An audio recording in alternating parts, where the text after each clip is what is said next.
The wagon wheels had stopped turning an hour ago, leaving nothing but silence and the howl of wind through the canyon. Margaret pressed her face against the frosted window, watching the driver's hunched figure disappear into the swirling snow. Her wedding dress, once pristine white, now bore the stains of 3 days' travel mud splattered across the hem. Dust ground into the lace sleeves. End of the line, miss. He'd grunted before abandoning her. Ranch is that way. That way led to a weathered cabin half buried in snowdrifts.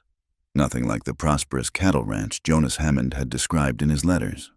No painted fence, no sprawling barn. Just rough-hewn logs chinked with mud. A stone chimney releasing a thin stream of smoke into the gray afternoon. Margaret gathered her valise and stepped down from the wagon, her city boots immediately sinking into the snow. The cold bit through her thin coat, another reminder that she'd prepared for California sunshine, not this mountain wilderness. Behind her, the wagon creaked away, wheels grinding through frozen ruts until even that sound faded. She stood alone in the clearing, wedding dress dragging through snow, wondering if this was how drowning felt not in water, but in the vastness of empty space. The cabin door opened. The man who filled the doorframe stood taller than any person she'd ever seen, his shoulders broad enough to block the dim light from within. Long black hair fell past his shoulders, and scars marked his face, one cutting across his left eyebrow, another along his jaw. He wore deerskin and wool, practical clothes that made her silk and lace seem foolish. Margaret's hand flew to her throat. This was not Jonas Hammond. This was not any man from the daguerreotypes of stern-faced ranchers she'd studied before leaving Boston. The man's dark eyes moved from her face to her mud-stained dress, to the single valise at her feet. Something shifted in his expression, not pity exactly, but understanding. When he spoke, his voice came low and careful, like someone gentling a spooked horse. "Don't be afraid. You're safe here." The words hung between them, unexpected in their gentleness. Margaret had prepared for many things: rejection, disappointment, even cruelty, but not kindness from a stranger, especially not one who looked like he'd stepped from the wilderness itself. Her voice cracked. She cleared her throat and tried again. "I'm looking for the Hammond Ranch. Jonas Hammond. I'm expected." The man's expression didn't change, but something in the set of his shoulders suggested he understood more than she'd said. "No Hammond Ranch here. Closest Hammond land is 2 valleys over. Maybe 3 days in good weather." He glanced at the darkening sky. Week or more in this. Margaret felt her knees threaten to buckle. 3 days. A week. The driver had left her at the wrong place, in a snowstorm, with night falling. The neat plan of her life marriage to a respectable rancher. A new start away from the shame of her father's bankruptcy, crumbled like paper in rain. She had no words for this magnitude of disaster. The man stepped aside. A clear invitation. "Come in from the cold." What choice did she have, die of exposure to preserve her reputation? Freeze to death in her wedding dress rather than accept shelter from a stranger in Indian? Her mind supplied, though she pushed the thought away as unworthy.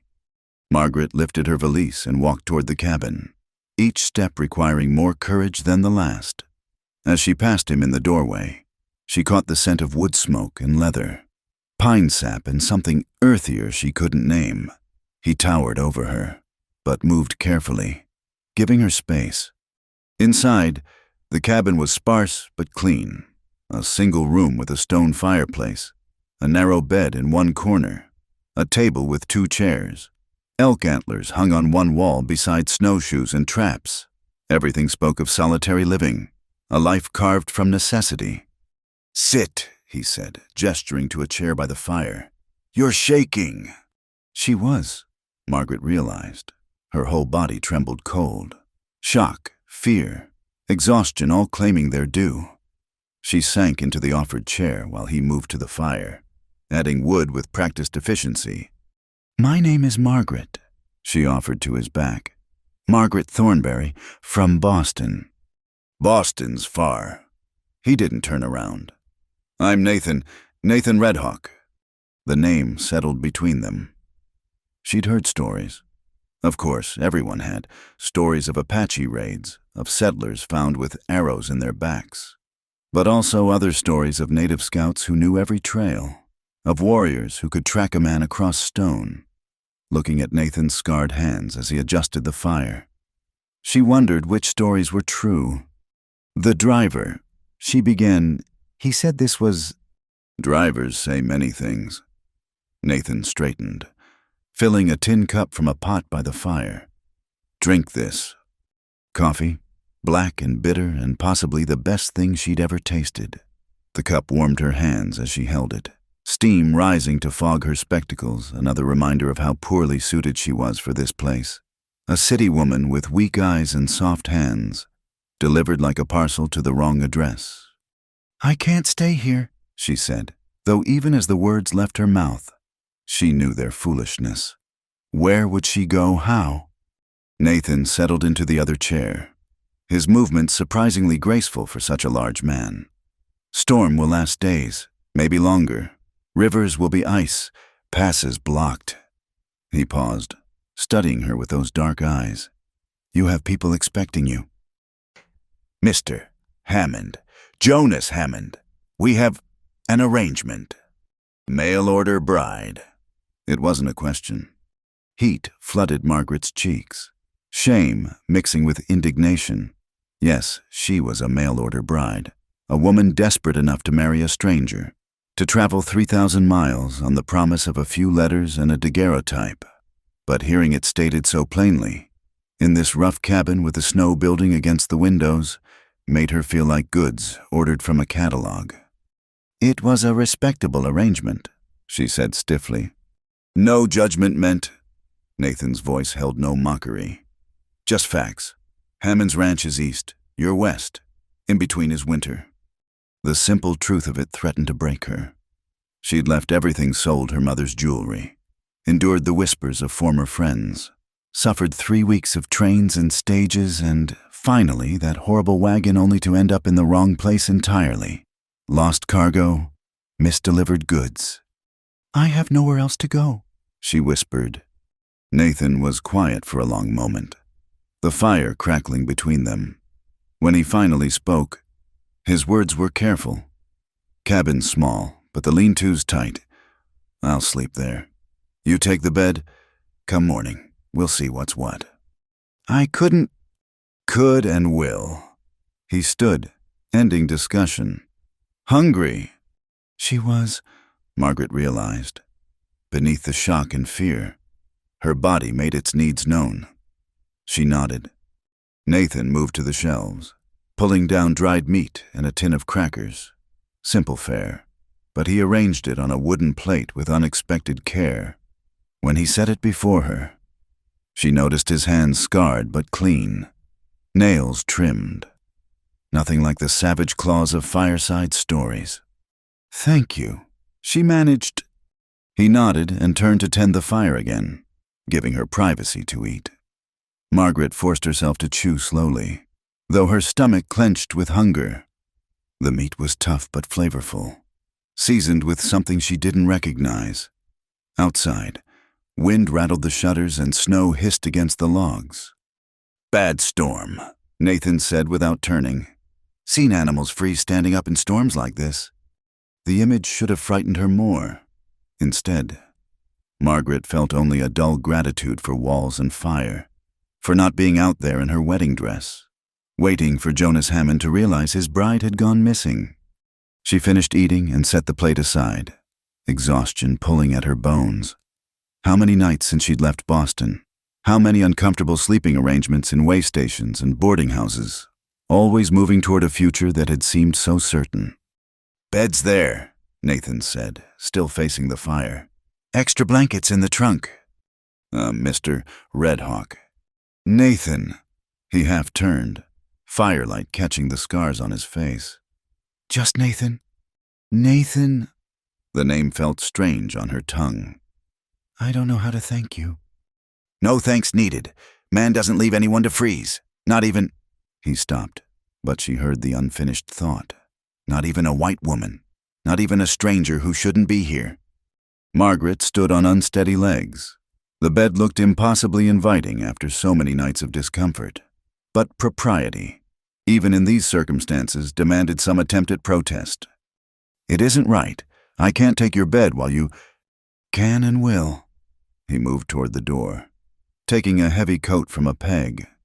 Lean-to's warm enough, built it solid. He paused at the door, one hand on the latch. In the firelight, Margaret could see the weathering on his face, the lines that spoke of hard winters and harder choices. When their eyes met, something passed between them, an acknowledgement of the strangeness of this moment, the unlikely shelter, the twist of fate that brought a Boston lady to an Apache's cabin. "Lock the door behind me," he said. "Not for me, for your peace." Then he was gone, pulling the door shut behind him. Margaret stood frozen for a moment before moving to slide the wooden bar into place. The sound seemed final, like the closing of one life and the opening of another. She turned to survey her temporary kingdom. Rough walls, simple furniture, the narrow bed with its pile of blankets. Not what she'd dreamed of during those long nights in Boston, writing letters to Jonas Hammond and imagining her new life. But warm, safe, offered freely by a man who had no obligation to help her. Margaret unpinned her hair, letting it fall around her shoulders. She wouldn't undress, that would be too much, but she could at least remove her boots and outer garments. As she worked at the buttons, her fingers stiff with cold, she thought about Nathan's words. "Don't be afraid, you're safe here." Strange how those simple words from a stranger could carry more weight than all of Jonas Hammond's flowery promises. Strange how a scarred Apache's cabin could feel more like sanctuary than all the proper homes she'd left behind. The wind howled outside, and snow continued to fall. But inside, the fire crackled warmly. And for the first time in weeks, Margaret felt something like peace. Tomorrow would bring its own problems, finding Jonas Hammond, explaining her circumstances, facing whatever judgment awaited. But tonight, she was safe. She pulled back the heavy blankets and climbed into the narrow bed fully clothed. It smelled of pine and smoke, simple and clean. As exhaustion claimed her, Margaret's last thought was of Nathan in the lean-to, giving up his comfort for a stranger who'd stumbled into his life. In Boston, they'd have called him savage. Here, in this rough cabin at the edge of nowhere, she had no word for such unexpected grace. Margaret woke to the sound of wood being split outside. For a moment, she lay still, disoriented by the unfamiliar ceiling beams above her. Then memory crashed back the wrong ranch. The storm, Nathan Redhawk's unexpected kindness. Pale morning light filtered through cracks in the shutters, and the fire had burned down to embers. She rose stiffly, her wedding dress wrinkled beyond salvation. Through the window, she could see Nathan working, his breath clouding in the cold air as he swung the axe with practiced rhythm. The storm had passed, leaving everything buried under fresh snow that sparkled like broken glass in the weak sun. Margaret smoothed her hair as best she could and unbarred the door. Nathan looked up at the sound but didn't pause in his work. "Coffee's hot," he said between swings, beans and salt pork warming by the fire. She wanted to help, to contribute something. But what did she know of frontier life in Boston? She'd managed household accounts and supervised servants. Here, she couldn't even split kindling without likely losing a finger. Inside, she found the promised breakfast and ate quietly, watching through the window as Nathan stacked the split wood. When he finally came in, stamping snow from his boots, she'd washed her plate and cup the least she could do. "Thank you," she said, "for breakfast, for everything."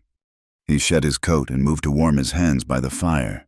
Storms passed, but travel's still impossible. Drifts are head-high in places. Margaret's heart sank.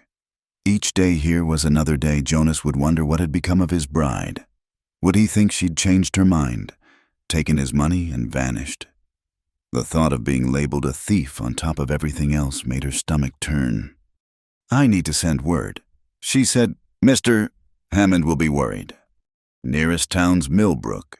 Day's ride in good weather. Nathan's expression suggested what he thought of her chances in current conditions. Margaret sank into the chair, despair washing over her. He'll think I've stolen from him. He sent money for the journey. How much is left? The question surprised her with its practicality. $43. Nearly all of it, since she'd scraped by on the cheapest accommodations, saving the rest for establishing her new household. Then you're no thief.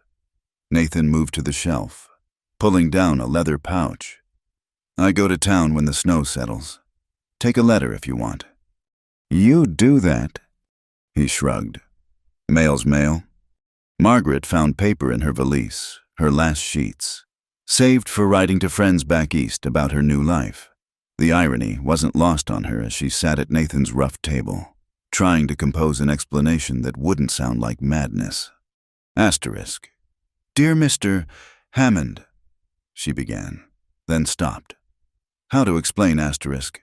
I regret to inform you that circumstances beyond my control have delayed my arrival. The wagon driver delivered me to the wrong location in the midst of a blizzard. I am currently sheltering asterisk. Where with whom? How could she tell Jonas Hammond, respectable rancher, that his intended bride was living unchaperoned with an Apache man even temporarily? Even from necessity, the scandal would ruin any chance of marriage. Nathan moved about the cabin, pointedly not watching her struggle with the letter. He cleaned his rifle, checked trap lines from the door, performed the dozen small tasks of a man living alone. Yet Margaret felt his awareness of her distress, the way he gave her space to wrestle with words. She started the letter 3 times before settling on vague truth asterisk, delayed by weather.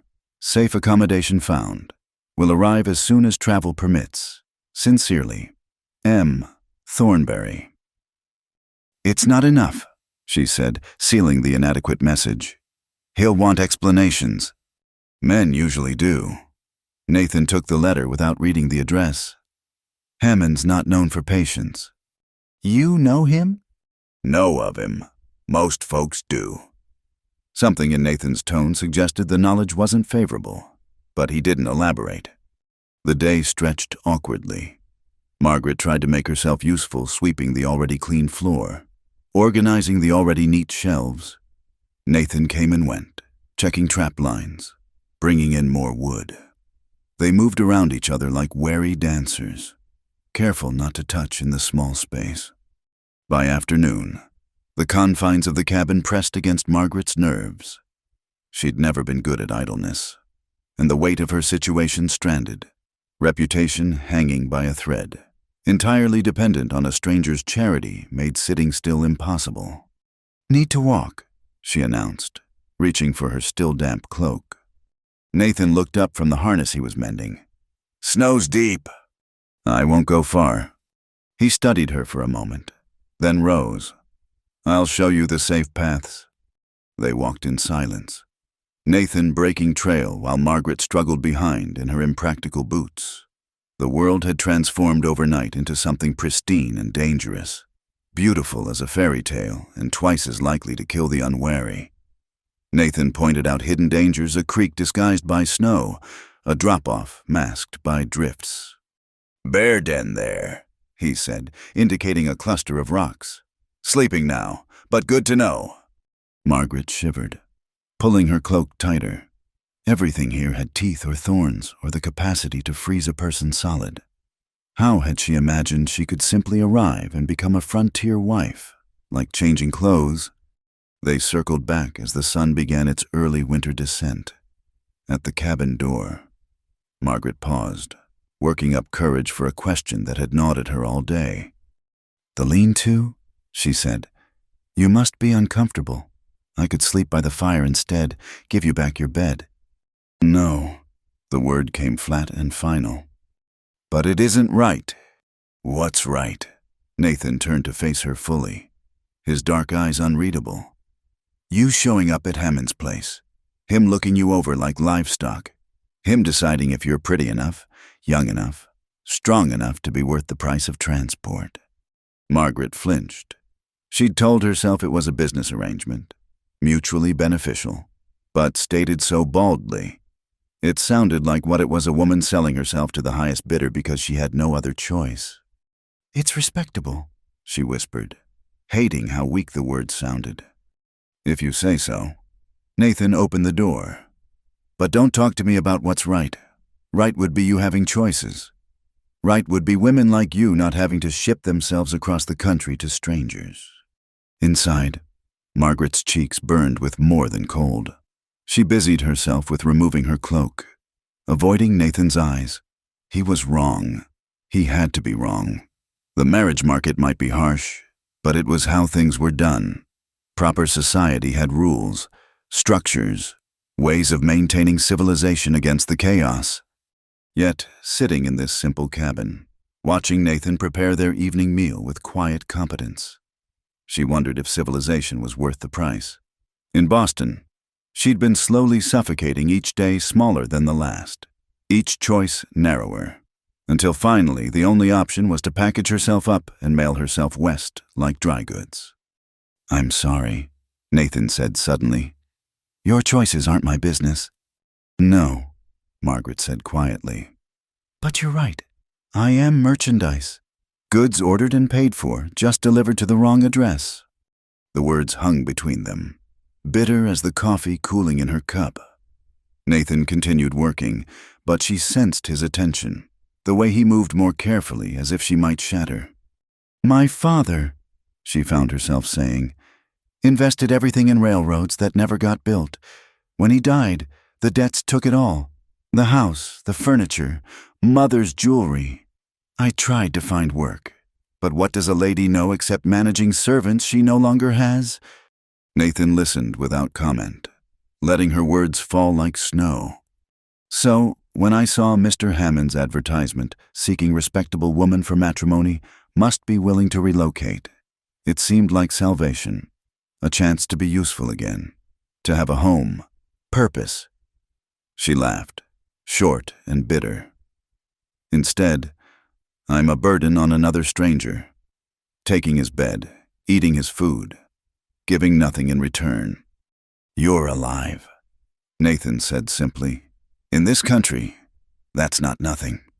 Margaret looked around the cabin, neat, ordered, everything in its place. A man's space, complete without her. "How long have you lived here alone?"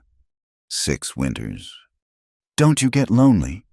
Nathan considered the question, hands still working. "Lonely's different from alone. I've been lonely in crowds, in cities, in the middle of family. Here," he gestured at the window, "where snow began falling again. Here, the mountain doesn't lie, the winter doesn't pretend. If it wants to kill you, it just tries, honest as daylight." And people lie. People lie with every breath, lie about what they want, what they feel, who they are. You're Mr. Hammond, he's lying right now. Probably telling folks about the refined Eastern lady coming to grace his table, when what he really wants is someone to cook and clean and— He stopped abruptly. "And warm his bed," Margaret finished. "Yes, I'm aware of the full scope of my duties." The silence stretched taut. She'd shocked him, speaking so plainly. Good. She was tired of pretense, of couching harsh realities in soft words. "You could not go," Nathan said finally. "When the road's clear, you could go back east." "With what money to what life?" Margaret shook her head. "I've burned those bridges, sold what little I had. I'm going forward because there's nowhere else to go." Nathan served their simple supper beans, salt pork, hard biscuits softened in the bean juice. They ate without speaking, the fire crackling between them. Margaret found herself studying his hands again, the way they moved with such careful precision despite their size. Everything about him suggested controlled power, strength held in check. After dinner, she insisted on washing the dishes while Nathan tended to evening chores. Through the window, she watched him disappear into the lean-to, returning with an armload of furs. "For your bed," he said, laying them out. "Extra warmth." The furs were soft, well cured. probably worth more than her entire traveling outfit. I can't. Can and will, he said, echoing his words from the night before. Cold's coming harder tonight. As if to emphasize his point, the wind picked up, howling around the corners of the cabin. Margaret shivered despite the fire's warmth. Play cards? Nathan asked unexpectedly, producing a worn deck from a shelf. They played piquet by firelight, a civilized game that seemed absurd in this setting. Yet, as the evening wore on, Margaret found herself relaxing. Nathan was a good player, thoughtful and unpredictable. When she won a hand with a particularly clever discard, he actually smiled, just a slight upturn of lips, but it transformed his scarred face. You play well, he said. Father taught me. Said a lady should know how to lose gracefully and win without gloating. Useful skills. Nathan dealt again. For cards and marriage both. Margaret arranged her hand. Considering, do you think me foolish for coming here, for this arrangement? Think you're brave. Nathan said simply, foolish and brave aren't opposites. Sometimes they're the same thing. The wind rattled the shutters, reminding them both of the vast cold beyond the walls. Margaret played her cards automatically. Mind elsewhere. Tomorrow or the next day, or whenever the snow allowed.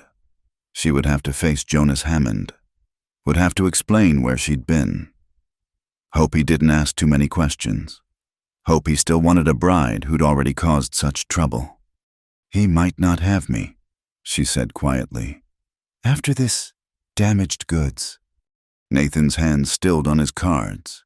When he looked up, his dark eyes held something fierce. Any man who'd think you damaged for surviving a blizzard isn't worth having. Easy for you to say. You don't need anyone's approval to live. Don't I?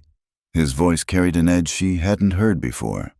Apache in white man's territory. Living alone, keeping to himself.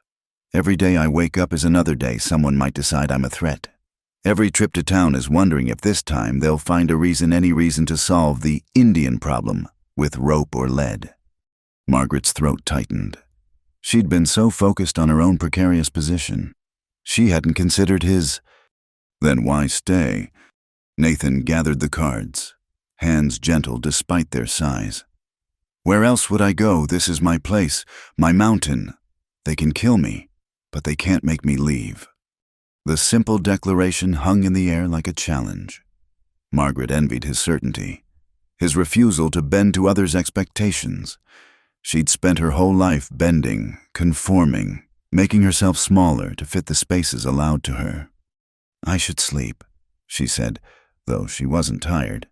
The intimacy of the evening cards and conversation, the wind outside and warmth within felt dangerous. Too easy to forget she was a promised woman. That this was temporary shelter, that by all the rules she knew, she shouldn't be here at all. Nathan rose immediately. I'll bank the fire.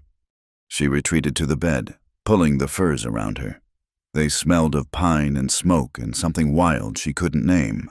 Through half-closed eyes, she watched Nathan work, making the cabin secure for the night. When he finally headed for the door, he paused. Margaret. Her name sounded different in his voice, weighted with meaning she didn't want to examine. You're not damaged goods. You're not goods at all. Remember that when you meet Hammond. Then he was gone, leaving her alone with the dying fire and the weight of unspoken truths. Margaret pressed her face into the furs, breathing in the scent of a life lived on its own terms, and wondered if she'd ever be brave enough to claim such freedom for herself. Outside, snow continued to fall, erasing tracks, covering paths, making the world new and strange. Inside, Margaret lay wakeful, caught between the life she'd planned and the one that had found her, no longer sure which direction led to safety. The snow had settled enough by the fourth day for travel to Millbrook. Margaret watched Nathan saddle his horse, a sturdy paint mare that snorted clouds in the frigid air. He'd promised to deliver her letter and bring back supplies, though he'd warned the trip might take 2 days if the drifts proved difficult. There's plenty of wood split, he said, checking the saddle's girth. Food in the larder. Bar the door at night." "I'll be fine." Margaret pulled her shawl tighter against the morning cold. "I'm more concerned about you making the journey." Nathan's mouth quirked in what might have been amusement. "Made it through worse." He swung into the saddle with easy grace, then looked down at her. "Don't open the door to strangers. Not everyone out here means well." Then he was gone, the mare picking her way carefully through the snow. Margaret stood watching until horse and rider disappeared into the tree line, leaving her truly alone for the first time since arriving at the wrong ranch. The cabin felt different without Nathan's presence, smaller somehow, yet emptier. Margaret busied herself with small tasks, trying not to think about how quickly she'd grown accustomed to his quiet company. By noon, restlessness drove her outside to gather kindling from the woodpile, grateful for the physical work. She was returning with an armload of wood when she saw them 3 riders approaching through the snow. Her heart hammered as she recognized the lead man's yellow beard and tobacco-stained teeth. Sheriff Willard Dobbs, who'd looked her up and down at the stage depot like she was horseflesh at auction. Margaret dropped the kindling and rushed inside, barring the door with trembling hands. Through the window, she watched them dismount, Dobbs gesturing to his deputies to circle the cabin. "Hello in there," Dobbs called. "Know you're there. Miss, saw you plain as day." Margaret remained silent, back pressed against the door. "Come now, Miss Thornberry. That is your name. Isn't it got a worried bridegroom looking for his missing bride? Seems she never arrived at the Hammond Ranch." Still, she said nothing, though her mind raced. How had they found her? Had someone seen Nathan in town and mentioned his unexpected guest? "Open up now," Dobbs continued, his friendly tone developing an edge. "Just want to talk. Make sure you're safe. Young lady like yourself. Alone with that Apache, well, folks are concerned." "I'm quite safe, Sheriff," Margaret finally called back. "Mr. Red Hawk has been nothing but proper and kind." "Sure about that. Sometimes these Indians, they got ways of making white women think things. Might be you're not thinking clear." Margaret's temper flared. "I assure you, Sheriff, my thinking is perfectly clear. I was abandoned in a blizzard and Mr. Red Hawk provided shelter. That's all. Why don't you open this door and we'll discuss it civilized-like?" "I prefer to remain inside. Thank you." She heard Dobbs curse, then muffled conversation with his deputies. Footsteps circled the cabin, testing shutters, looking for another way in. Margaret's hands shook as she moved from window to window, tracking their movements. "Now see here," Dobbs called again, patience worn thin. "Jonas Hammond's a respected man in these parts. Paid good money to bring you out here. Some might say you're stealing from him, hiding out here instead of honoring your agreement." "I've stolen nothing," Margaret protested. "I have every intention of meeting Mr. Hammond when travel permits." "Travel's permitted now. Miss, we got horses. Come along peaceful and we'll take you straight to the Hammond Ranch where you belong." Where she belonged. Like a package to be delivered, Margaret thought bitterly. "Mr. Red Hawk will return soon," she said, hoping it sounded like a threat rather than desperate hope. "That's so," Dobbs laughed, ugly and knowing. "Wouldn't count on that, savage. Miss might be's run into some trouble in town.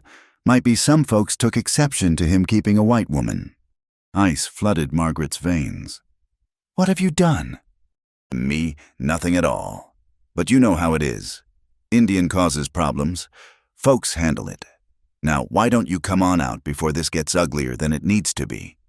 Margaret heard one of the deputies at the back of the cabin, testing the lean-to door.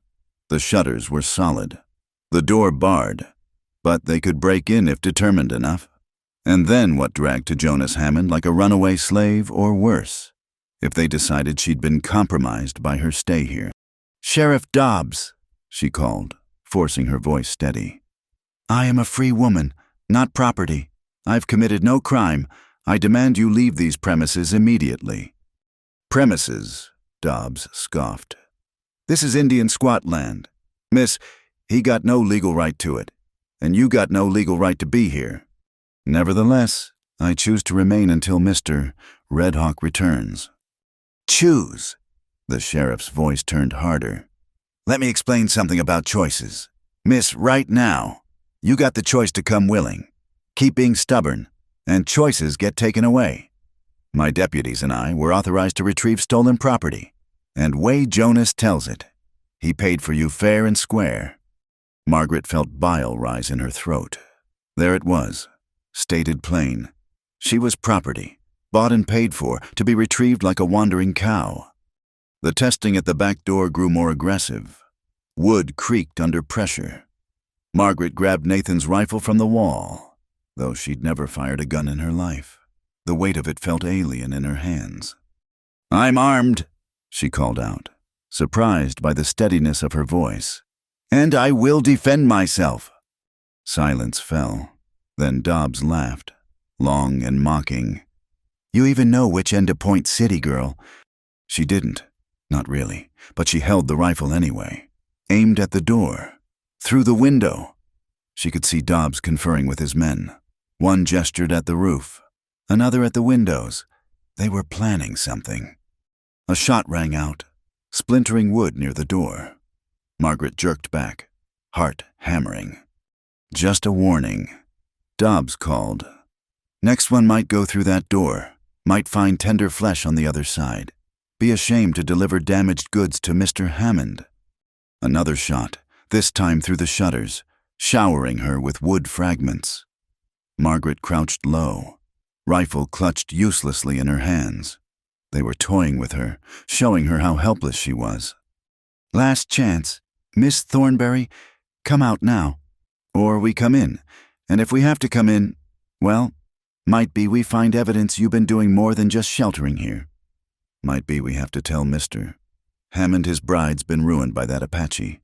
Might be no wedding at all then, just a woman with no prospects and nowhere to go." Margaret closed her eyes, fury and fear warring in her chest.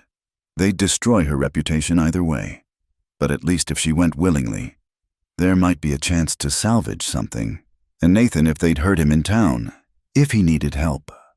She was reaching for the door bar when she heard it hoofbeats approaching fast. Through the window, she glimpsed Nathan's paint mare breaking through the trees at full gallop. Relief flooded through her, followed immediately by terror. 3 armed men against one. They'd kill him.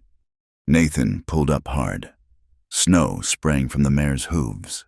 He took in the scene, the deputies with drawn guns, the bullet holes in his cabin, Dobbs standing arrogant in the yard. "Sheriff," Nathan said calmly, as if greeting neighbors. "Problem here. No problem if you stay smart. Indian, just collecting Mr. Hammond's property." "See no property here. Just a woman taking shelter from the storm." Dobbs shifted, hand moving to his pistol. "Don't make this difficult. You had your fun, keeping her here, but game's over." "Ask the lady what she wants," Nathan said, still calm. "She's got a voice." "I wish to remain here," Margaret called through the door. "Of my own free will." "Her will don't matter," Dobbs spat. "She's bought and paid for." Nathan dismounted slowly, keeping his hands visible. Even so, Margaret saw the deputies tense, fingers on triggers. He was outnumbered, outgunned, but he moved with the same controlled grace she'd watched for days. "Margaret," he called, not taking his eyes off Dobbs. "You hurt." "No," she managed. "They shot at the cabin, but—" "That's enough sweet talk." Dobbs interrupted. "Step aside. Indian, or things get ugly." "Already ugly," Nathan observed. 3 armed men terrorizing a woman. Nothing pretty about that. One of the deputies, younger than the others, shifted uncomfortably. "Sheriff, maybe we should—" "Shut it, Collins." Dobbs drew his pistol, not quite pointing it at Nathan. "This Apache's been keeping a white woman. You know what that means. Know what we gotta do about it." Nathan's stance didn't change, but something dangerous entered his voice. "She came to my door in a blizzard. I gave shelter. Nothing more. Ask her. Don't need to ask nothing. Can smell it on you. Savage. The want. Bet you've been thinking all kinds of thoughts. Her sleeping in your bed. Margaret felt her face burn, but Nathan remained stone still. My thoughts are my own, he said quietly. As are hers. Now get off my land. Your land, Dobbs laughed harsh. You got no land. Indian, no rights, no. The rifle shot from inside the cabin surprised everyone, including Margaret. She'd pulled the trigger in pure fury, aiming high, blowing a hole in the roof. The recoil knocked her backward, but she kept her feet, kept the rifle raised. The next one goes lower. She shouted through the door. I'm done being discussed like I'm not here. Sheriff Dobbs, you and your men will leave immediately, or I'll file charges in the territorial court for attempted kidnapping. You can't, Dobbs started. I can and will. I have money for lawyers. Sheriff, does Jonas Hammond? Do you because I assure you, attempted forcible abduction of a free woman carries serious penalties, even in the territories. It was mostly bluff. Her $43 wouldn't buy much law, but Dobbs didn't know that, and the uncertainty showed in his face. Nathan used the distraction to move closer to his horse, closer to whatever weapons he had there. The deputies watched him nervously, the situation balanced on a knife's edge. Mister, Hammond won't like this, Dobbs said finally, holstering his pistol with obvious reluctance. Man's got rights to what he paid for. Then Mr. Hammond can pursue those rights through proper channels. Margaret called back. Not by sending armed thugs to drag me through the snow? Thugs, Dobbs's face reddened. We're duly appointed. Leave, Nathan said simply. Now. Something in his voice made even Dobbs step back. The sheriff looked between Nathan and the cabin, calculating odds, perhaps remembering stories of what Apaches could do when cornered. This ain't over, he said finally. Hammond's going to want answers. Town's going to want to know why you're choosing a savage over a white man. Then the town can mind its own business, Margaret shot back. Dobbs mounted his horse with ill grace, his deputies following. As they turned to leave, he looked back at Nathan. Watch yourself. Indian, accidents happen in these mountains. Be a shame if you had one. They rode away, leaving silence and the smell of gunpowder. Margaret waited until they were out of sight before unbarring the door with shaking hands. Nathan stood in the yard, watching the tree line. They'll be back, he said without turning. I know. Margaret set the rifle aside, her whole body trembling with delayed reaction. Nathan, they said in town, did they hurt you? He turned then, and she saw the bruise darkening his jaw, the cut above his eye. Ran into some trouble, nothing serious. Because of me. Because some men need little excuse.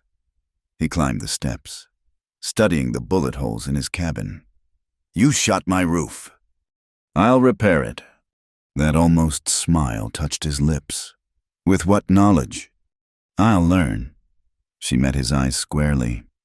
I seem to be learning all sorts of new things lately. They stood there, the space between them charged with unspoken words. Margaret felt the pull of it, dangerous as spring ice. This man who'd sheltered her, who'd faced down armed men rather than let her be taken against her will. I should go, she said softly. This is my trouble, not yours. You shouldn't suffer for my poor choices. Too late for that. Nathan touched his bruised jaw ruefully. Besides, where would you go back to Boston with empty pockets to Hammond? Who sends armed men instead of coming himself? Then what? Desperation crept into her voice. I can't stay here forever. The town already thinks... She stopped, face burning. Thinks we're lovers? Nathan finished calmly. Yes, that story's already started. By now, probably grown in the telling. Margaret covered her face with her hands. I'm ruined. Are you? Nathan moved past her into the cabin, assessing damage. Seems to me you're still breathing, still thinking, still able to shoot rifles at sheriffs. That's not ruined. That's alive. She followed him inside, watching as he examined the splintered wood where bullets had struck. His calm in the face of disaster steadied her, made her feel foolish for her dramatics. "What happens when they come back?" she asked. "And they will come back."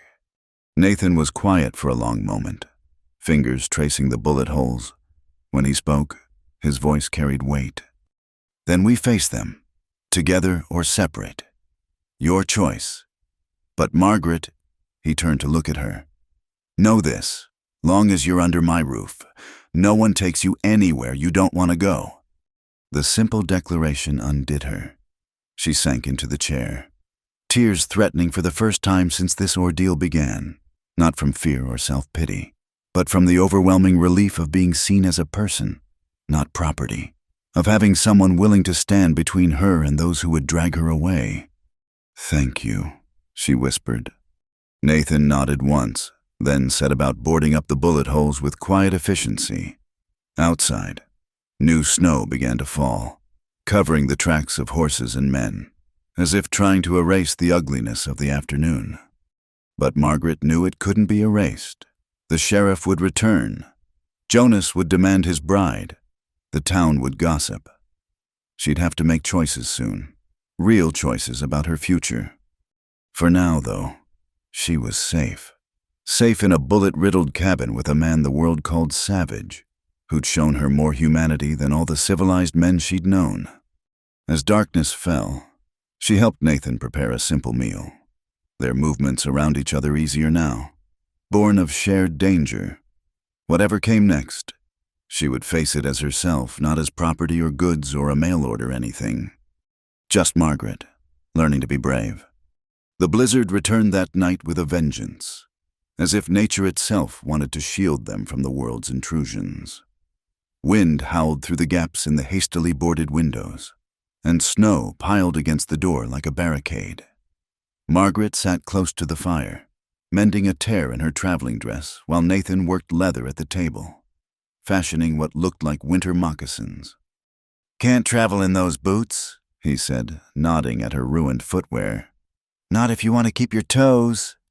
The assumption that she'd be traveling, that she'd need proper winter gear, sent an unexpected warmth through her chest. He was planning for her survival, thinking beyond the immediate crisis. "I've never worn moccasins," she admitted. "Never shot a rifle before today either." That almost smile appeared again. "Did well enough with that." Margaret flushed, remembering the wild shot that had punctured his roof. "I was terrified." "Didn't show." Nathan's hands never paused in their work. "Dobbs left here thinking twice about crossing you. That's something." They worked in companionable silence, the storm creating a wall between them and the outside world. Margaret found herself stealing glances at Nathan's profile in the firelight, the strong jaw, the scar that cut through his eyebrow, the careful way he held his tools. She'd been here less than a week, but already she could read his moods in the set of his shoulders, the rhythm of his movements. "Tell me about your family," she said suddenly, needing to fill the quiet with something other than her wandering thoughts. Nathan's hand stilled for a moment. "Gone." "I'm sorry, I shouldn't have." "Cavalry raid when I was 17. His voice carried no emotion, stating facts like weather, mother, father, 2 sisters. "I was hunting. Came back to ashes." Margaret's needle stopped moving. "Nathan?" "Long time ago." He resumed working the leather. Joined the Apache wars after that. Fought until fighting seemed as pointless as dying. Came here, built this place. Been here since. 6 winters, he'd said. 6 winters of solitude, nursing wounds that went deeper than the scars on his face. "Why help me?" she asked softly. "After everything your people have suffered from mine." Nathan looked up then, his dark eyes catching the firelight. "You're not your people. I'm not mine. We're just 2 souls caught in a storm." The simple philosophy stunned her. In Boston, everything had been about belonging to the right family, the right class, the right social circle. Here, Nathan saw her as just herself, separate from all those suffocating categories. I was never allowed to be just myself before, she admitted. Always someone's daughter, someone's burden, someone's mail-order solution to poverty. What would you be if you could choose? Margaret considered, needle moving again through fabric. I don't know. Isn't that pathetic 26 years old and I don't know who I am outside of what others expected? Not pathetic, honest. Nathan held up the moccasins, checking his work. Most people die without asking that question. A log shifted in the fire, sending sparks up the chimney. Outside, the wind seemed to ease slightly, though snow continued to fall. Margaret tied off her thread and folded the mended dress. Such a simple thing, fixing a tear, but it felt like reclaiming something. In Boston, she said, I was accomplished. I could run a household, manage accounts, speak French, play piano. None of it matters here. Matters if it matters to you. Does it? She laughed, short and bitter. What use is French to a rancher's wife? What good are piano lessons when the nearest piano is probably 1,000 miles away? Nathan set the completed moccasins aside and picked up another piece of leather. Knew a man once, German fellow. Used to be some kind of professor. Ended up mining silver in Nevada. Kept a journal in Latin. Said it helped him remember who he was before the mountain changed him. Did it work? He died in a cave-in before I could ask. Nathan's hands moved steadily, but he seemed less lost than most. Margaret moved to the window, peering through a crack in the boards. Nothing but white and darkness. The world erased. I feel lost. Lost isn't always bad. Can't find a new trail if you're stuck on the old one. She turned to study him. Is that what you did, found a new trail? Still finding it. He looked up from his work. Every day. Choosing to be here instead of seeking revenge. Choosing to build instead of burn. Some days it's easier. And today a woman shot a hole in my roof. The almost smile appeared again. But she stood her ground against armed men. Good trade. Margaret laughed despite herself. You have strange measures for good days. Better than boring ones. She returned to her chair, watching him work. The leather took shape under his hands, another moccasin. Smaller than the first. Everything he did had purpose. Economy of motion. No wasted effort. No unnecessary flourishes. Teach me something, she said impulsively. Something useful. Nathan considered. Like what? I don't know. How to survive here. How to read weather or track animals or anything that matters. He set aside the leather and moved to the window, motioning her over. Look at the snow. She joined him, seeing nothing but white chaos. See how it falls, he pointed. Straight down earlier. Now it's slanting east. Wind's shifting. Means the storm's heart is passing. By morning, it'll be clear but colder. Good for travel if you know how to read the drifts. How do you read drifts? Same way you read anything. Look for patterns. His finger traced designs in the frost on the window. Wind makes shapes. Learn the shapes. You know what's underneath. Hollow here might mean a creek. Ridge there might be fallen trees. Everything tells a story. Margaret found herself less interested in the lesson than in his proximity. The warmth radiating from his solid presence. She forced her attention to the window. What story does this storm tell? Started from the northwest, unusual for this time of year. Means something big pushed it down from Canada. Could be more storms behind it. Could be this is the worst. He stepped back. Tomorrow I'll show you how to read the signs proper. She stayed at the window, suddenly cold without him near. You think I'll need to know? Think everyone should know how to read the world around them. Too many people walk blind through life. I did, Margaret admitted. Followed every rule, every expectation, never questioning where they led. Led you here? Yes, she turned from the window. Is that fate, do you think? Or just bad directions? Nathan had returned to his leather work. Maybe both, maybe neither. Does it matter? I suppose not. She settled back by the fire. Though Jonas Hammond would say God sent me to the wrong place as a test. Hammond's got definite ideas about God's plans. Usually they match his own wants pretty close. There was something in Nathan's tone that made Margaret look sharper at him. You really do know him. He's bought beef from me. Comes up sometimes to hunt elk. Nathan's expression gave nothing away, but his hands had stilled again. What kind of man is he? A long pause. When Nathan spoke, his words came carefully. Successful. Owns the biggest spread in the valley. Has plans to own more. That's not what I meant. Nathan met her eyes.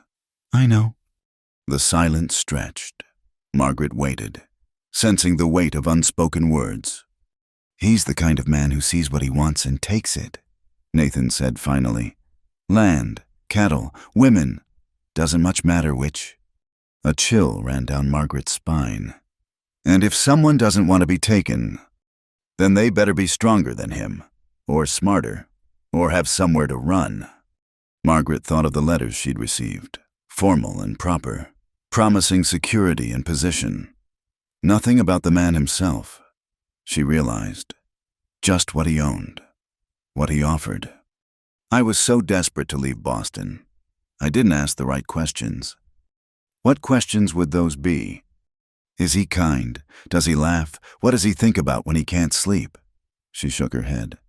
Instead, I asked about the house, the ranch, the prospects, as if I was buying property instead of joining a life.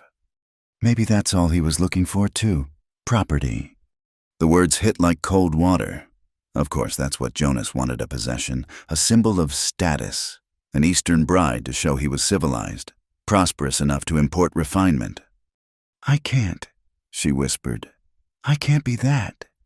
Nathan resumed his work. Then don't. With what alternative? I have $43 and the clothes on my back. $43 and knowledge of accounts. $43 in French. $43 and enough spine to face down armed men. He looked up. That's not nothing. It's not enough to live on. People live on less. Where, how? Nathan set aside the leather and leaned back in his chair. Millbrook needs a schoolteacher. Mrs. Watson, who runs the boarding house, needs help with her books, can't figure numbers to save her life. Trading Post needs someone who can write proper letters to suppliers back east. Margaret stared at him. You've thought about this. You asked about choices. These are choices. But the scandal will follow you either way. Marry Hammond. You'll be the woman who spent a week with an Apache. Don't marry him. Same story. Might as well choose the path that lets you sleep at night. The wind picked up again, rattling the boards over the windows. Margaret pulled her shawl tighter, though the cold she felt came from inside. What about you? She asked. If I stay in the area, work in town, won't that cause you more trouble? Already got trouble. Sheriff made sure of that when he rode up here. Nathan's jaw tightened. Question is whether I face it alone or... He didn't finish, but Margaret heard the unspoken possibility. Or with someone. The thought terrified and thrilled her in equal measure. I barely know you, she said softly. Know me better than you know Hammond. True, in less than a week. She'd seen Nathan's kindness, his strength, his careful way with words and work. She'd seen him face danger for her sake, offer shelter without condition, treat her as a person rather than a prize. The world won't understand, she said. World doesn't understand much. Nathan picked up a piece of firewood, turning it in his hands. This wood world sees fuel. I see the tree it came from, the years of growth, the storms it weathered. Both true, but one truth goes deeper. And what deeper truth do you see in me? Nathan looked at her directly then, his dark eyes holding depth she was only beginning to fathom. Woman, finding her own way, learning her own strength. Maybe that scares people more than any Apache would. Margaret felt tears threaten again. When had anyone seen her so clearly? When had anyone suggested she had strength worth finding? A log collapsed in the fire, sending up a shower of sparks. Nathan rose to tend it, and Margaret watched the play of firelight across his broad back. In a week, a month, a year, would she still be here? Or would the world's expectations prove too strong, pulling her back to the narrow path of propriety? Snow covers tracks, Nathan said quietly, his back still to her. But spring remembers what was planted. You got time to decide what seeds you want to sow. The poetry of it caught her off guard. This man who spoke so sparingly could capture truth in a handful of words. "Will you teach me?" she asked. "While I decide how to read weather and track and survive." He turned from the fire. "If you want to learn." "I do." The certainty surprised her. "I want to know how to walk in the world without fear." "Can't teach that. Fear's useful, keeps you sharp. But I can teach you to walk with it instead of from it." "Is there a difference?" "All the difference." He returned to his chair. "Fear says run. Walking with it says choose your ground." Margaret considered this. All her life, she'd run from fear of poverty, of scandal, of being alone. It had driven her across a continent into the arms of a stranger. "What ground would you choose?" she asked. "If you were me." Nathan was quiet for a long moment, studying the leather in his hands. When he spoke, his voice carried weight. "Ground that's mine. Ground I picked for myself, not because someone pointed and said, 'Stand there.'" He looked up at her. "But that's my way. Yours might be different. I don't know my way yet." "Then maybe that's where you start, learning your way instead of following others." The wind died suddenly, leaving a profound silence. In the quiet, Margaret could hear her own heartbeat, quick and uncertain. So many paths before her, none of them easy or clear, but for the first time in her life, they were her paths to choose. "Thank you," she said simply. Nathan nodded once and returned to his work. They sat in comfortable quiet, the fire crackling between them, while outside the snow continued its patient work of erasure. By morning, the world would be remade, blank and full of possibility. Just like her life, Margaret realized. Blank pages waiting for her to write a new story. The thought terrified her. But as she watched Nathan's skilled hands shape leather into something useful and beautiful, she felt a spark of something else.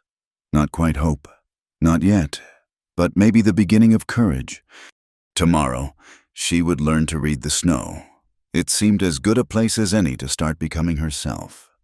The morning brought clear skies and bitter cold, just as Nathan had predicted. Margaret watched him work at the table, his knife moving steadily as he carved something from a piece of pine. Wood shavings curled away like tiny scrolls, releasing the sharp scent of resin into the warm cabin air. "What are you making?" she asked, bringing him coffee black and strong, the way she'd learned he preferred it. "You'll see." She'd grown accustomed to his sparse words, finding more meaning in his silences than in most men's speeches.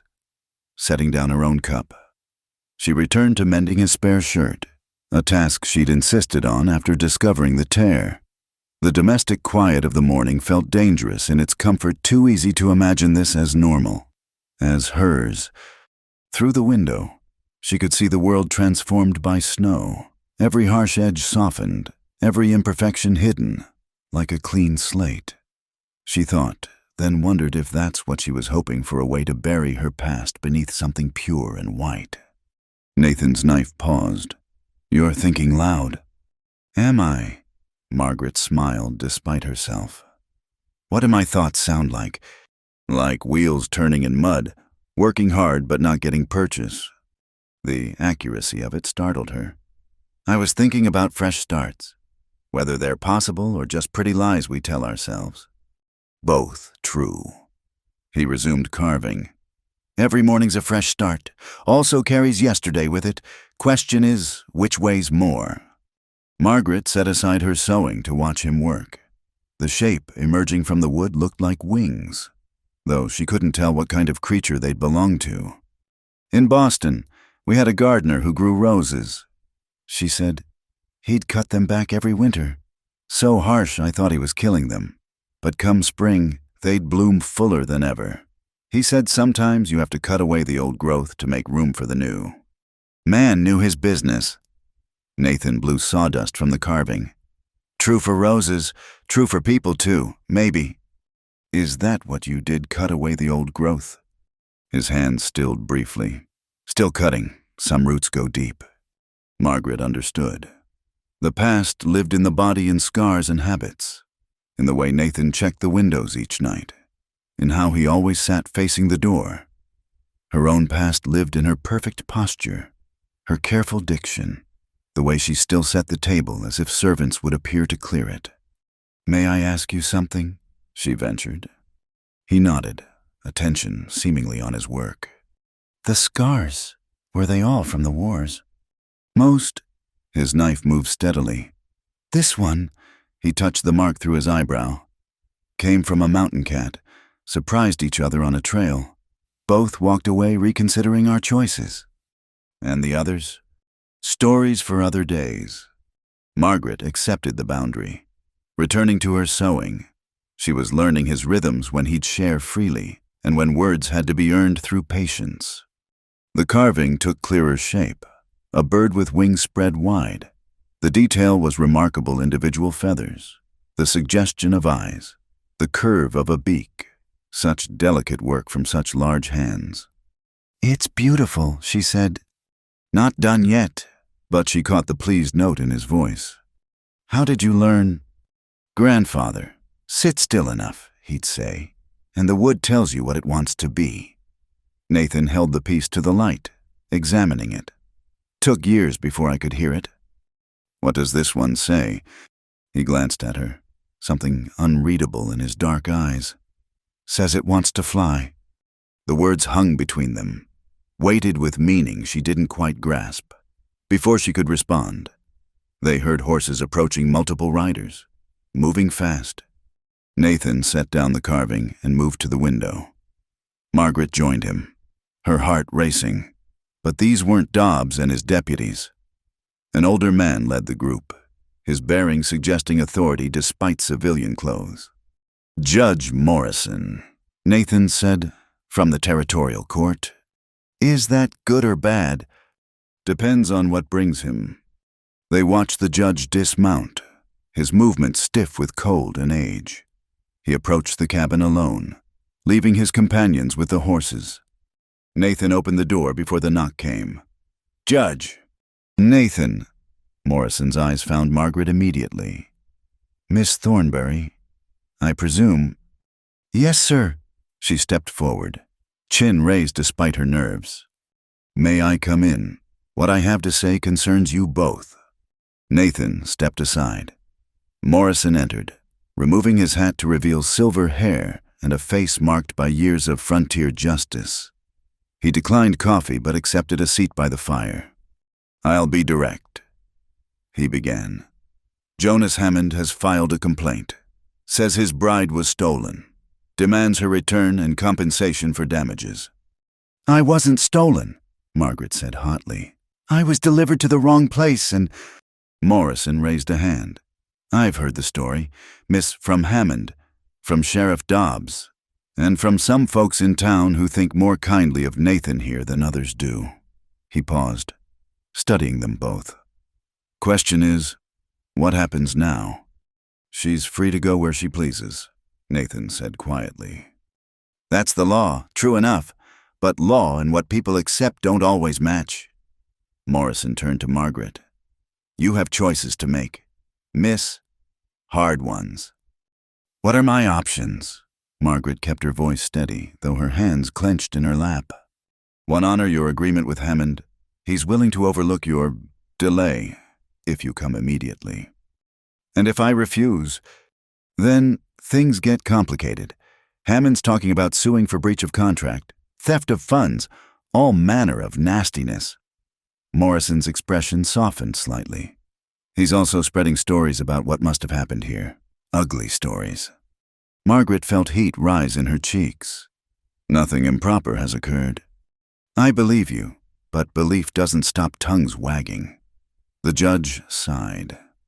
"There's another option. I've had word from Mrs. Watson at the boarding house. She needs help. Would hire you on. Gives you respectable employment, a place to stay that isn't here. But the stories will follow either way, as Nathan probably told you. Difference is working for Mrs. Watson shows you're making your own way. Marrying Hammond shows you were bought and delivered, just late. The harsh truth of it made Margaret flinch. Beside her, Nathan remained still as stone. There's one more thing, Morrison continued. If you stay in the area, whether with Hammond or at the boarding house, there'll be pressure on Nathan. Some folks already want him gone. This situation gives them ammunition. That's not right, Margaret protested. Right's got little to do with it. Morrison stood, joints protesting. I've bought you time. Convinced Hammond to wait a week before taking legal action. Whatever you decide, decide quick. He moved toward the door, then paused. Nathan, a word. The two men stepped outside, voices too low to hear. Margaret moved to the window, watching their breath cloud in the cold air. Morrison gestured toward town, shaking his head. Nathan's responses were brief, his expression unreadable. When Nathan returned, his face was grim. What did he say? Warned me. Town's dividing over this. Some figure I took advantage. Others think I did right. Either way, tension's building. Because of me. Guilt sat heavy in her stomach. Because of them. Nathan returned to his carving, but his movements were sharper now. Their fear, their rules, their need to control what they don't understand. I should leave, go back east, find somewhere. With what? His voice carried an edge. You think $43 gets you far? Think there's somewhere that won't ask questions about a woman traveling alone? Then what? Desperation crept into her voice. Marry Hammond. Become what I fled Boston to avoid a possession, a badge of respectability for a man to wear. Nathan's knife slipped, nicking his thumb. He studied the blood welling up, expression thoughtful. There's another way. What? He was quiet so long she thought he wouldn't answer. When he spoke, the words came careful as his carving. Could stay here, not as guest, as partner. Margaret's breath caught. Partner? I trap, hunt, raise some cattle. Need someone who can handle accounts, write letters, deal with suppliers. You could do that. Nathan? Her heart raced. People would assume. Let them. He looked up finally, dark eyes intense. Their assumptions don't change what's true. You need work and shelter. I need help with the business side. Fair trade. And when the pressure builds when they come for you because of me, then we handle it, like we did before. He returned to carving, movement steady again. Unless you prefer Hammond. You know I don't. Then stay. Simple words, but they rearranged everything. Stay. Not as a guest or burden, but as someone useful, needed. The idea terrified and thrilled her in equal measure. What would people think? Same thing they think now. Question is whether you care more about their thoughts or your life. Margaret moved to the table, studying the wooden bird taking shape under his hands, freedom carved in pine, waiting for the final touches. In Mrs. Watson's offer. Means town every day. Faces watching, tongues wagging. Hammond accidentally encountering you. Nathan's jaw tightened. Here, you'd have distance. Time to figure your own mind without their noise. And you, what do you gain? He was quiet, focusing on a delicate feather. Someone who sees me as Nathan, not the Apache. Someone who shoots rifles at sheriffs when they overstep. Despite everything, Margaret smiled. That was once. Once was enough. She watched his thumb bleed slowly, the cut not deep but persistent. Without thinking, she fetched a cloth and reached for his hand. He went still, letting her wrap the small wound. You should be more careful, she murmured. Hard to be careful and create something worthwhile. Their eyes met over their joined hands. Margaret felt the calluses on his palm, the warmth of his skin, the steady pulse of blood beneath. Real, present, honest in ways Jonas Hammond's letters had never been. "If I stay," she said slowly, "we need clear terms, business arrangement. Like you said, I won't have you suffering for a decision made from pity." "Not pity." His thumb moved slightly against her palm. "Respect. You've got skills I need. Courage I admire. Rest is nobody's business. And if it becomes our business, if the arrangement changes—" Nathan turned his hand, catching hers gently. "Then we face that honest too. No lies, no pretense, just truth between us, whatever that becomes." Margaret's breath shuddered. In Boston, everything had been wrapped in propriety, hidden beneath layers of social nicety. Here sat a man offering plain speech and plainer dealing, asking nothing but the same in return. "I need to think," she whispered. "Take your time." He released her hand.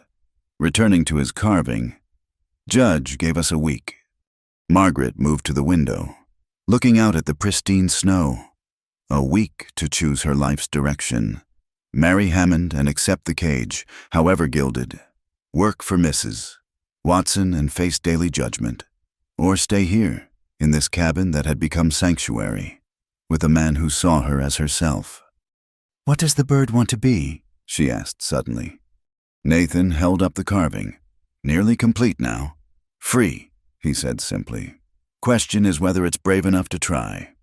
She understood then. The carving was for her a reminder that wings existed even when the cage seemed inevitable. That choosing freedom meant accepting the risk of flight. "Teach me," she said, turning from the window. "Everything you promised, weather and tracking and survival. Whether I stay or go, I want to know how to walk in the world unafraid." Starting now. Starting now. Nathan set aside the carving and stood. "First lesson reading snow? Get your coat." They spent the afternoon outside.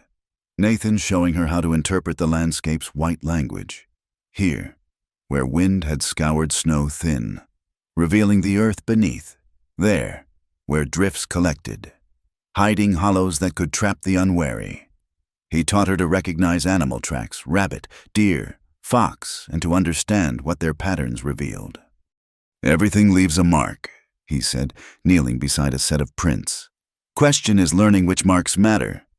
Margaret crouched beside him, studying the delicate impressions. "Like people. Especially people. Man walks heavy when he's angry, light when he's hunting, careful when he's afraid. Snow remembers it all." "What does my walk say?" Nathan studied the trail she'd left. "Says you're thinking hard. See how your steps shorten when your mind works. How you pause here. Decide there." She looked back at her own tracks, seeing the story they told. Uncertainty made visible. Determination fighting through. "And yours?" She pointed to his steady trail. "Man who knows where he's going but keeps watching for changes." "Is that what you're doing, watching for changes?" He stood, brushing snow from his knees. "Always. World shifts when you're not looking. Best to see it coming." They continued the lesson until cold drove them inside. Margaret's feet ached despite the warm moccasins, and her skirts were soaked from kneeling in snow, but she felt more alive than she had in years, blood singing with the joy of learning something real and useful. Inside, as she changed into dry clothes behind the blanket he'd hung for privacy, Margaret made her decision, not the final one that would take the week Morrison had won them, but a smaller choice that felt just as significant. "Nathan?" she called. "Yes." "Tomorrow. Will you show me how to set traps?" A pause. Then, "If you want." "I want to learn everything." When she emerged, he was adding wood to the fire, the carved bird sitting finished on the table. Without asking, he handed it to her. The detail was extraordinary, each feather distinct, the spread wings suggesting movement even in stillness. but it was the expression he'd captured that stopped her breath. Fierce and free, ready for sky. "It's perfect," she whispered. "It's yours." Margaret cradled the carving, understanding the gift was more than wood. It was possibility shaped by patient hands. Promise that even here, in this harsh land that demanded so much, beautiful things could emerge. "Thank you." Nathan nodded and turned to prepare their meal. Margaret set the bird on the windowsill where it could watch the sky, then moved to help him. They worked in comfortable rhythm, two people learning each other's ways. Outside, new snow began to fall, but inside, warmed by fire and companionship, Margaret felt the first stirrings of something she hadn't dared name. Hope, wild and fragile as a wooden bird, but ready perhaps to fly. The week granted by Judge Morrison passed too quickly. Each day, Margaret learned something new: how to read weather in cloud formations, how to bank a fire to last the night, how to move quietly enough to not startle the deer that came to drink at the creek. And each evening, she and Nathan worked together on the business side of his operation, her quick mind grasping the accounts he'd struggled with. "You've been losing money on the fur trades," she said on the fifth night, studying his ledgers by lamplight. "Thompson's been shorting you for years." Nathan looked over her shoulder at the figures. Always suspected. Never could prove it. "It's here in his own hand. See, he records one weight when buying from you, another when selling onward." Margaret's finger traced the damning numbers. "You could demand back payment." "Could, won't." At her questioning look, he added, "Man's got 5 children and a sick wife. He's surviving same as everyone else." "By stealing from you." "By taking what I didn't notice missing." Nathan moved away, adding wood to the fire. "Different thing." Margaret watched him work, frustrated by his acceptance. "You can't let people take advantage." "Can't spend my life fighting every slight neither. Pick your battles. Margaret, save your strength for the ones that matter." She returned to the ledgers, but her mind wasn't on numbers. Tomorrow, she had to give Morrison her decision. The wooden bird on the windowsill caught the lamplight, wings spread in eternal readiness. A sound outside made them both freeze horses, moving slow and quiet. Nathan doused the lamp immediately, moving to the window with the fluid grace she'd come to admire. Margaret's heart hammered as she joined him. "How many?" she whispered. 4, maybe 5. His hand found his rifle. "Stay back from the windows." But no knock came. Instead, they heard muffled voices, the crack of wood. Nathan cursed softly in Apache. She'd learned to recognize the cadence, if not the words. What are they doing? Making a point. Through the window, she glimpsed torches moving around the lean-to where Nathan slept. Her blood ran cold as understanding hit. "They're going to burn it." Nathan was already moving, checking his ammunition. "Want me gone? Figure destroying my property might encourage it." "You can't go out there. They'll kill me?" His smile held no humor. "Maybe, but that lean-to has all my winter furs. Lose those. I lose the year's income. Furs can be replaced. You can't." He paused at her words, something shifting in his expression. "Concerned for my welfare?" "Of course I am." The admission came too quick, too honest. "Nathan, please, it's just property." "No." He checked the rifle's action. "It's my life they're trying to burn. Give in now. They'll take more next time." Margaret understood. It wasn't about furs or buildings. It was about the right to exist, to claim space in a world that wanted him gone. She'd felt that pressure in smaller ways, the suffocation of being unwanted, excess, in the way. "Then I'm coming with you." "No." "Yes." She grabbed the shotgun from the wall. He'd taught her its use after the rifle incident. 2 guns are better than 1. "Margaret, we face things together. That's what you said." Their eyes met across the dim cabin. Outside, smoke began to rise, visible against the snow. Time was running out.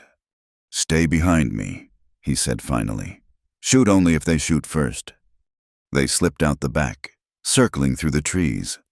Margaret's heart hammered so loud she was sure the intruders would hear it.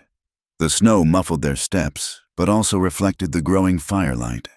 Through the branches, she could see them 5 men, bandanas covering their faces, torches held high. "That's far enough," Nathan called out. Rifle raised. The men spun, weapons appearing.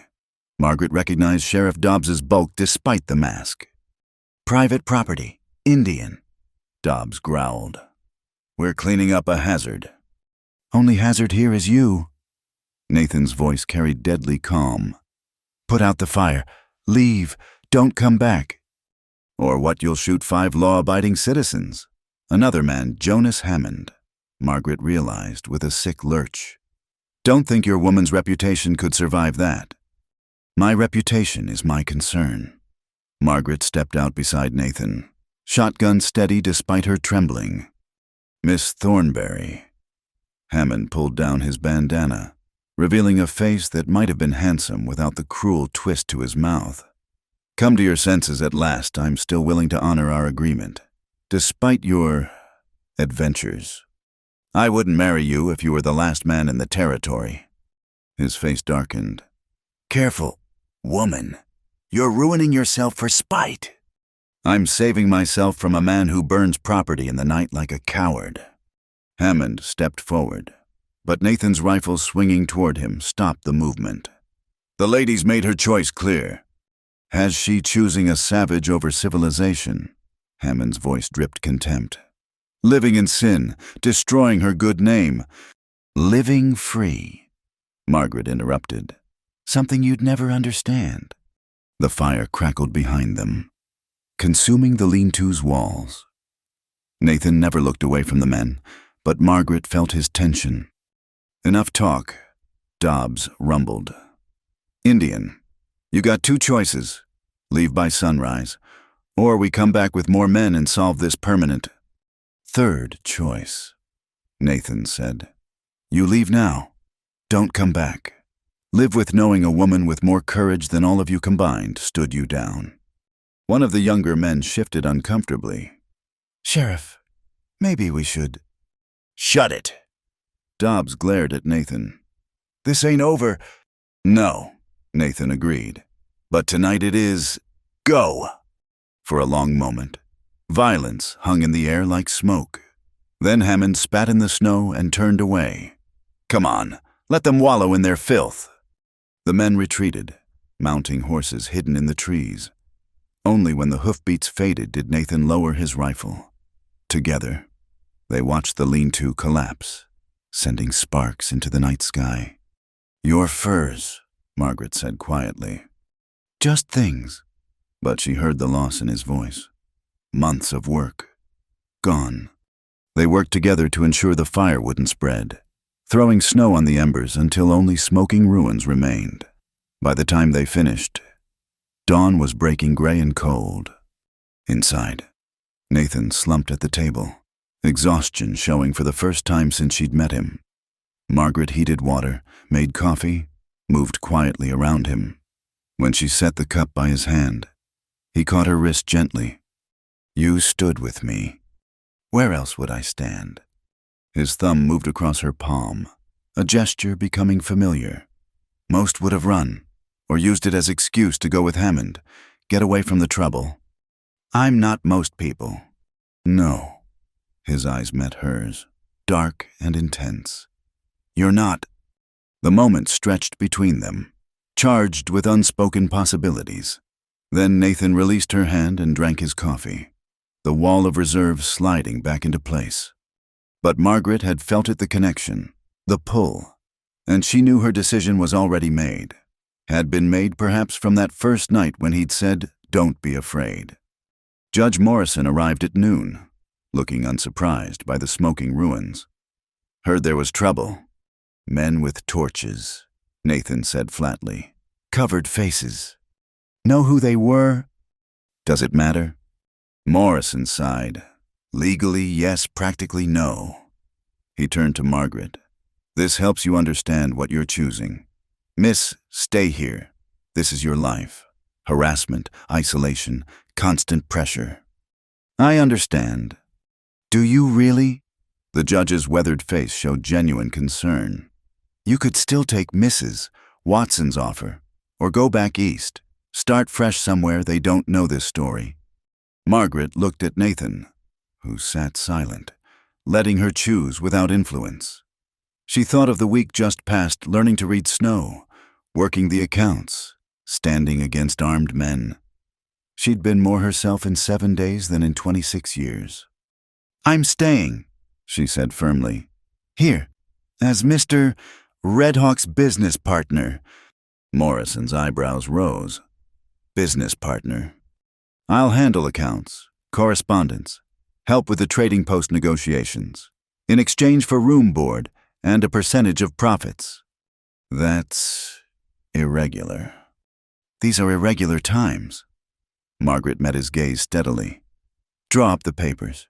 Judge, make it legal. That should stop some tongues at least. Morrison looked between them, perhaps seeing more than they admitted to themselves. This won't stop Hammond or Dobbs. Then we'll handle them as they come. Nathan spoke for the first time. Within the law, when possible. And when it's not possible? Nathan's smile was sharp as winter wind. Then we'll handle them anyway. The judge produced papers from his saddlebag. Had these drawn up, hoping you'd choose sense over scandal. He spread them on the table. Business partnership, terms as discussed. Sign here, both of you. Margaret signed with a steady hand, feeling like she was writing her own future for the first time. Nathan's signature followed, careful and precise. Witnessed and legal, Morrison said, adding his own name, for what protection law offers out here. He stood to leave, then paused. Word of advice, get to town soon, both of you. Show you're not hiding, face them direct. After he left, Margaret and Nathan sat with the papers between them, the partnership suddenly real. Regrets, Nathan asked. Relief, she touched the contract. Though we'll need to rebuild the lean-to before winter hits harder. We partners help each other. She managed a smile. Though I warn you, I've never built anything. Never shot a rifle before last week either. True. Margaret looked at the ruins through the window. Will they come back? Probably. Nathan's voice held grim certainty. But not today. Today, we've got work. They spent the afternoon salvaging what they could from the burned structure. A few furs had survived in a metal chest. Singed, but saleable. Tools could be cleaned. The building itself was total loss. I'll teach you to build, Nathan said, surveying the damage. Another useful skill. At this rate, I'll be a proper frontierswoman by spring. That the goal? Margaret considered, wiping soot from her hands. The goal is to never be helpless again, never have to beg for shelter or accept treatment I don't deserve. Then you're already there. Nathan's rare full smile appeared. Rest is just practice. That evening, as they shared a simple meal, Margaret felt the shift in their dynamic. No longer guest and host, but partners, building something together. The burned lean-to represented an ending of her dependence, of his solitude, of the lives they'd lived before. Where will you sleep? She asked as darkness fell. Main room's warm enough? Done it before when Peltz took over the lean-to? That's not proper. Nathan's look held amusement. Proper burned with the lean-to? We're past that now. He was right. They'd crossed lines that couldn't be uncrossed. The town would talk regardless, at least this way. They faced it honestly. That night, Margaret lay in the bed while Nathan bedded down by the fire. Through the curtain he'd rehung for privacy. She could hear his breathing, the rustle when he shifted. Such intimate knowledge of another person, learned through proximity and danger. Nathan, she called softly. Thank you for the choice, for not trying to decide for me. Quiet stretched before his answer came. Your life, your choices. Just glad you're making them here. Margaret smiled in the darkness, hand touching the wooden bird on the table beside the bed. Tomorrow would bring new challenges, trips to town, facing down gossip, rebuilding what was burned. But tonight, she felt something she hadn't experienced in years. She felt home. Not in a place, but in a choice, in partnership with someone who saw her strength before she knew it existed. The world might call it improper, scandalous, wrong.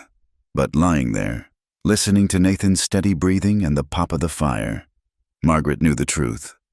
She was exactly where she belonged, and she would defend it with rifle and wit and stubborn courage, alongside the man who'd shown her that freedom was worth any price, even the ashes of what others thought proper. Tomorrow, they would go to town together. Let them stare. Let them whisper. She had work to do, a life to build, and a partner to stand beside.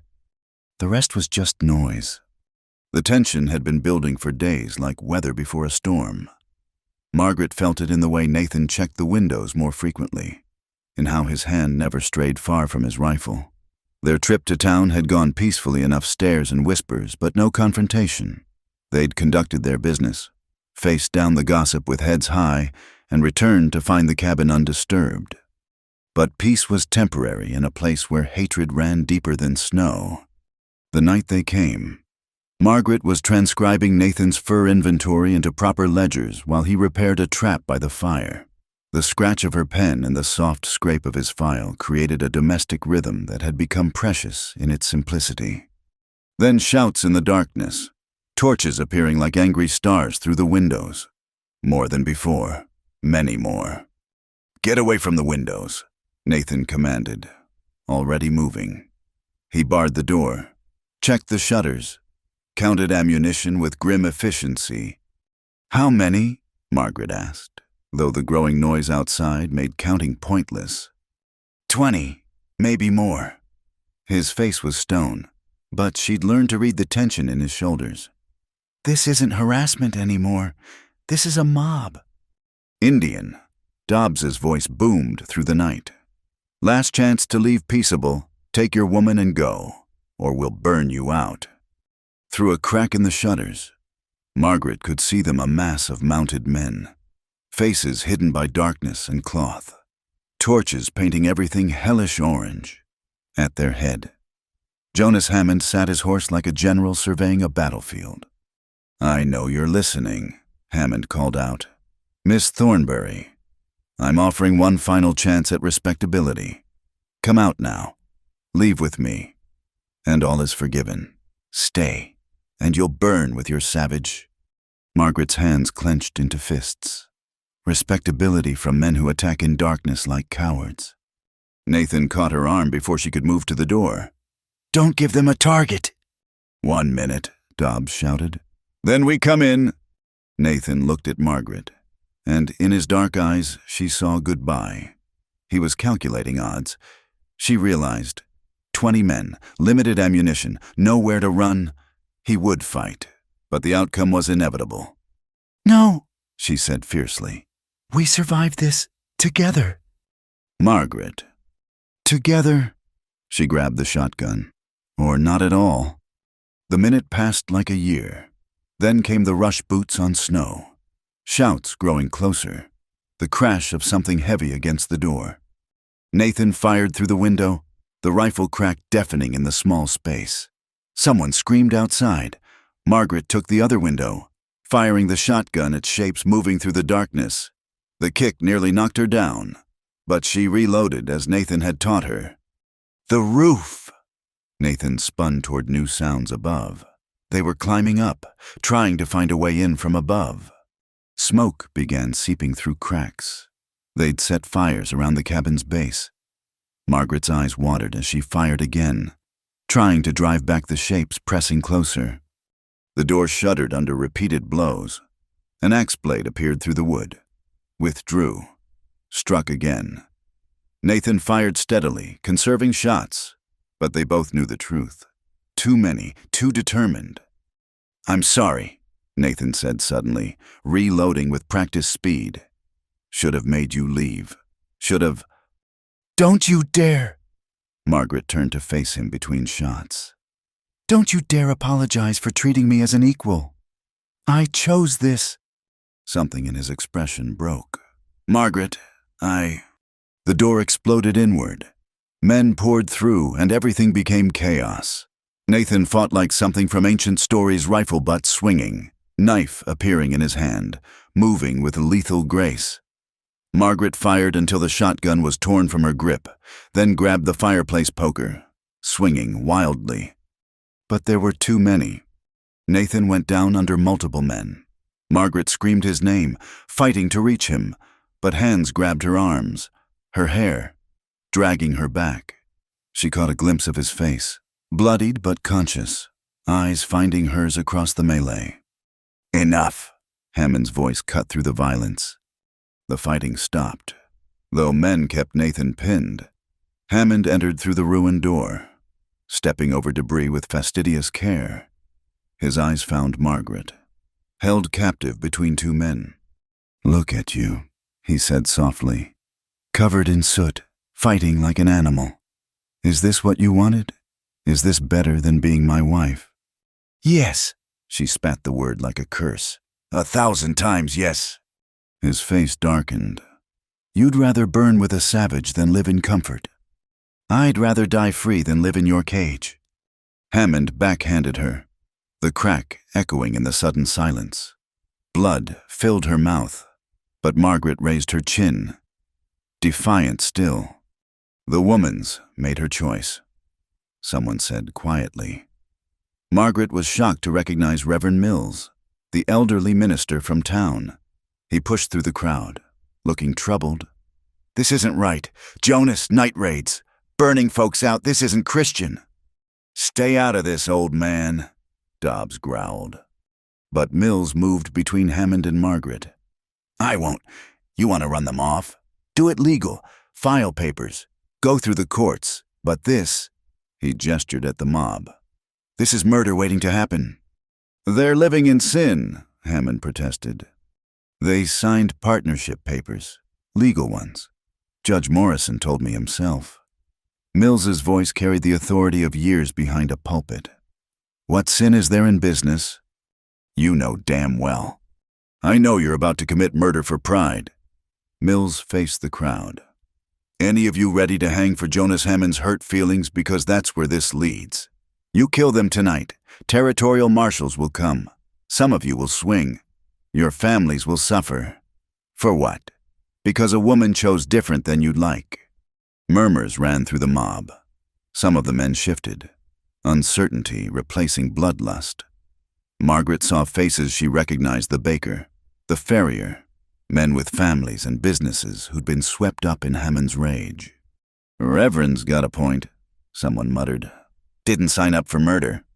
Neither did I, said Collins. Dobbs's young deputy. He released Nathan's arm and stepped back. Sorry, Sheriff, this ain't what I took an oath for. The tide was turning. Hammond felt it too, his face twisting with fury. Cowards, all of you let them burn. I say, then burn alone. Mills said firmly. Any man stays for murder. I'll see he's named from my pulpit come Sunday. Your wives will know. Your children will know. God already knows. One by one, men began backing away. Not all some stayed, loyal to Hammond or too deep in hatred to turn back, but enough left that the odds shifted. Nathan, bloodied but unbroken, got to his feet as his captors released him. He moved immediately to Margaret, checking her injured face with gentle fingers. We're leaving, Mills announced. All of us, now. He looked at Hammond. You stay if you want, Jonas, but you'll face the consequences alone. Hammond's hand went to his gun, but Dobbs caught his wrist. Even the sheriff had limits, apparently. Not like this, Dobbs said quietly. Not with witnesses. For a moment, violence trembled on the edge of erupting. Then Hammond jerked free and stormed out, followed by the remnants of his mob. Mills was the last to leave, pausing at the ruined door. Get to town tomorrow, he told Nathan and Margaret. File charges. Make this official. It's your only protection now. Then he was gone, leaving them alone in their damaged home. Smoke still seeped from the walls where fire smoldered. The door hung off its hinges, but they were alive. Margaret's legs gave out. Nathan caught her, lowering them both to the floor. Holding her as reaction hit, she shook uncontrollably, adrenaline giving way to the truth of how close they'd come. "You're safe," Nathan murmured against her hair. "You're safe." "We're safe," she corrected, pulling back to examine his injuries. Split lip, bruised eye, blood from a dozen small wounds. "You need tending." Later. His hands framed her face, thumbs gentle near her swelling lip. "Margaret, what I was trying to say, before—" "I know." And she did. It was in his eyes, in the desperate way he'd fought, in how he held her now like something precious. "I know." They stayed there on the floor of their ruined cabin, holding each other while smoke cleared and danger passed. Outside, snow began to fall, covering the traces of violence, trying once again to make the world clean. But some things couldn't be erased. The town had shown its ugliness. Lines had been drawn. And in facing death together, Margaret and Nathan had crossed the last boundary between partnership and something deeper. "What now?" Margaret asked finally. "Now we survive." Nathan helped her to her feet, practical even in aftermath. "Board the door, put out the wall fires. Tomorrow we go to town like Mills said." "And after—" He looked around their damaged home, then back at her. "We rebuild, stronger. They'll come again, but we'll be ready. Together." No other way I'd want it. They worked through the night, saving what they could. By dawn, the cabin was secure if scarred. Like us, Margaret thought, touching her swollen lip. As the sun rose, painting the mountains gold and rose, Nathan carved something into the doorframe, symbols she didn't recognize. "Apache," he explained at her questioning look, "means home of warriors. Both of us. Especially you." He touched the carving. "Woman who shoots sheriffs, fights mobs, chooses her own path. What else would you be?" Margaret smiled despite her split lip. Warrior.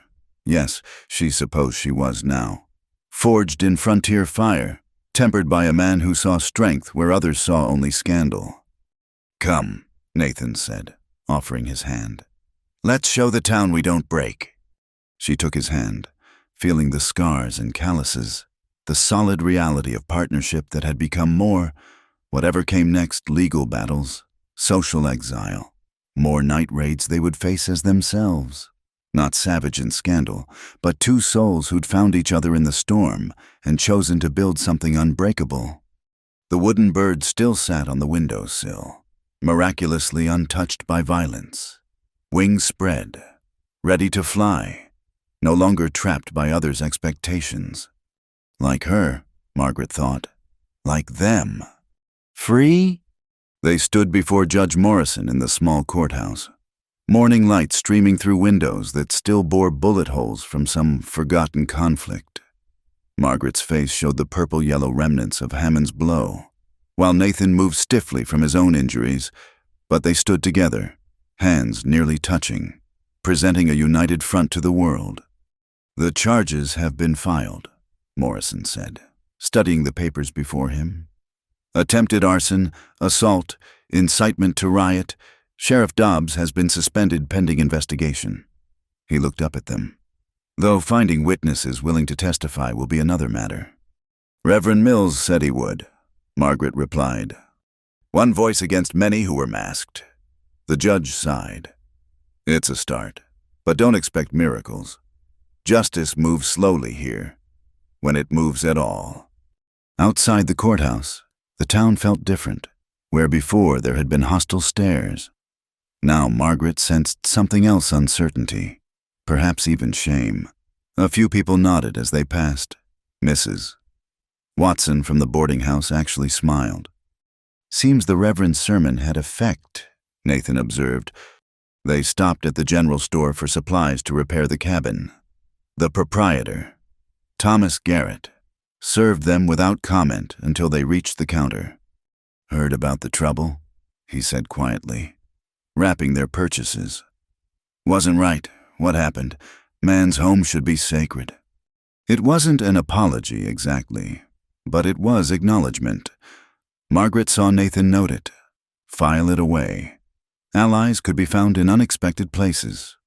As they loaded the wagon Nathan had borrowed, a familiar figure approached.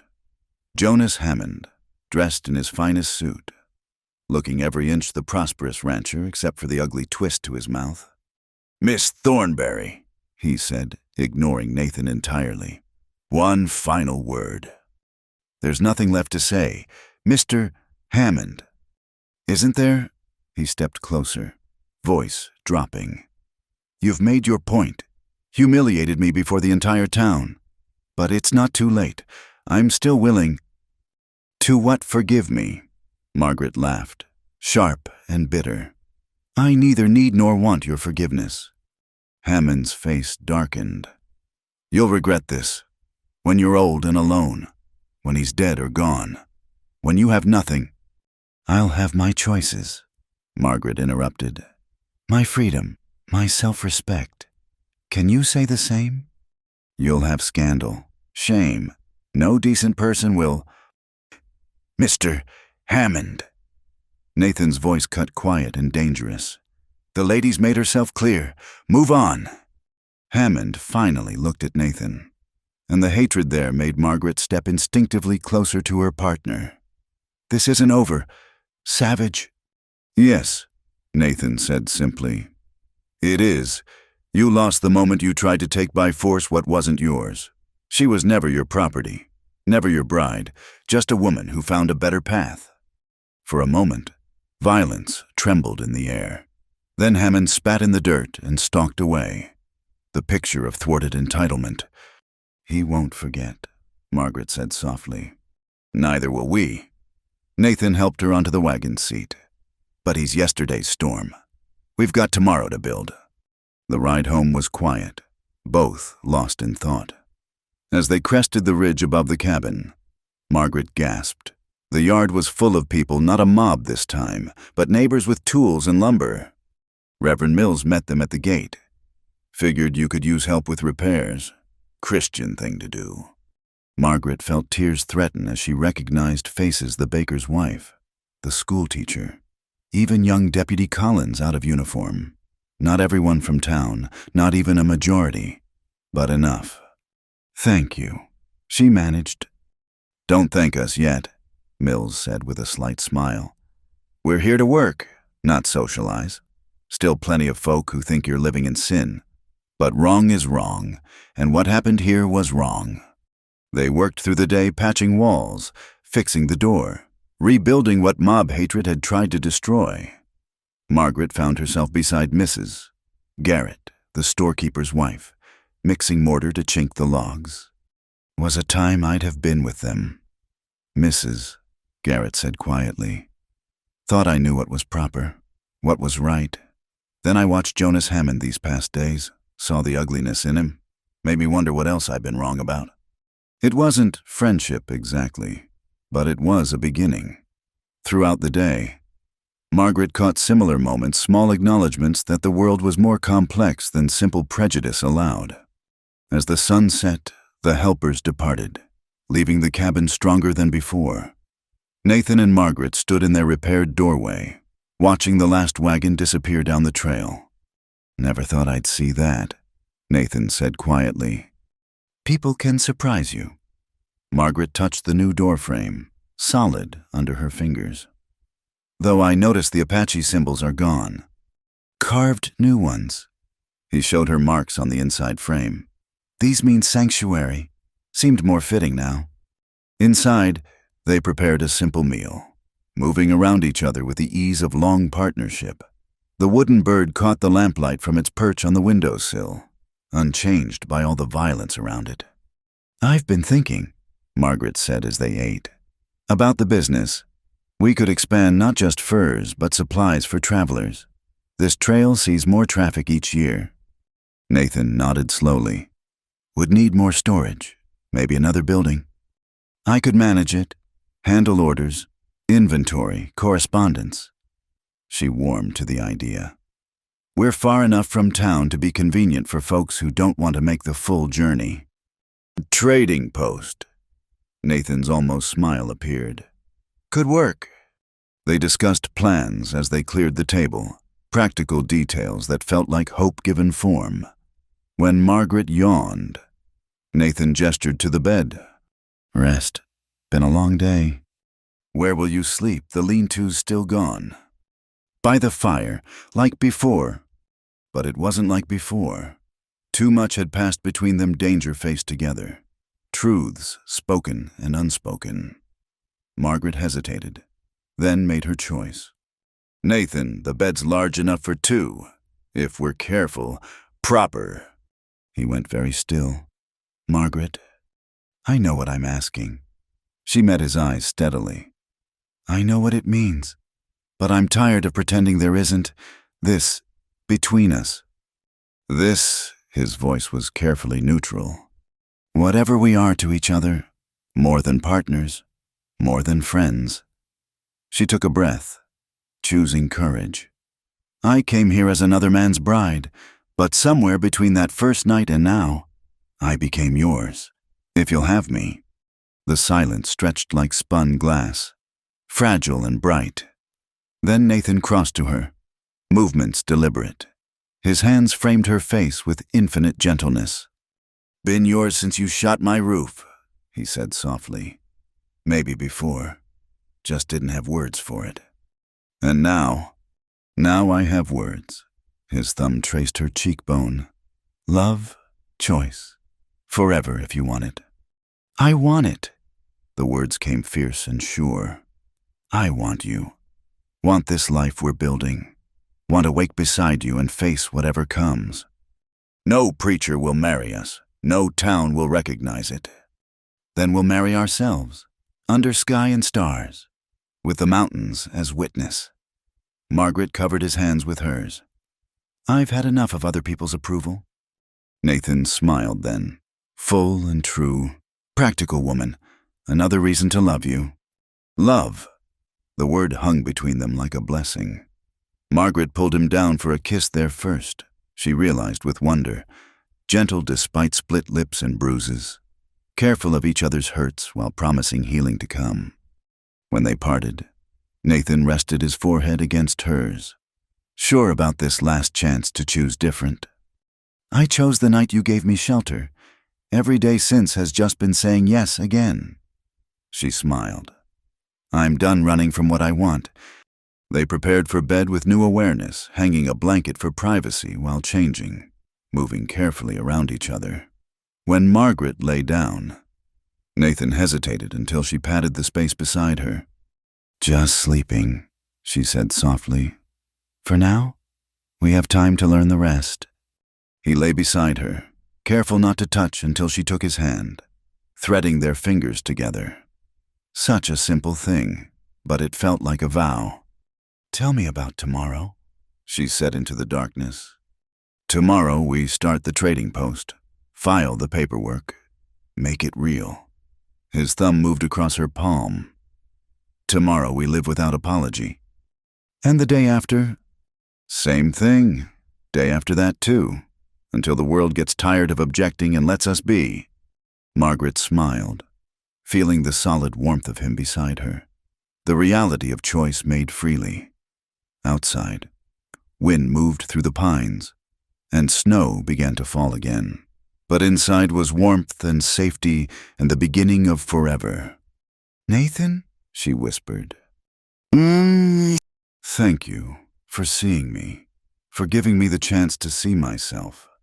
His hand tightened on hers. Thank you for staying, for fighting, for choosing this when you had easier paths. No, Margaret said firmly. I had other paths. None of them were easier than learning to be free. They lay quiet then, hands clasped, breathing falling into rhythm. Two souls who'd found each other in an unexpected place, building something new from the ashes of what others thought they should be. The wooden bird watched from the windowsill, wings spread in eternal readiness. But Margaret no longer felt the need to fly. She was exactly where she belonged, beside a man who'd whispered, "Don't be afraid," and meant it, in a cabin that had become a fortress, in a life she'd chosen for herself. Tomorrow would bring challenges. The world wouldn't accept them easily. But tonight, she was home. And that was enough. More than enough. That was everything. Shantiwun. Thank you for listening to this Wild West love story. I'd love to know where you're enjoying this tale. Are you listening during your commute? Relaxing at home? Or perhaps on a long drive? Please subscribe to the From Wild West channel and share your thoughts in the comments below. Your stories about where and how you listen help build our community of Western romance lovers. Don't forget to share this story with others who appreciate tales of courage, choice, and unexpected love on the frontier.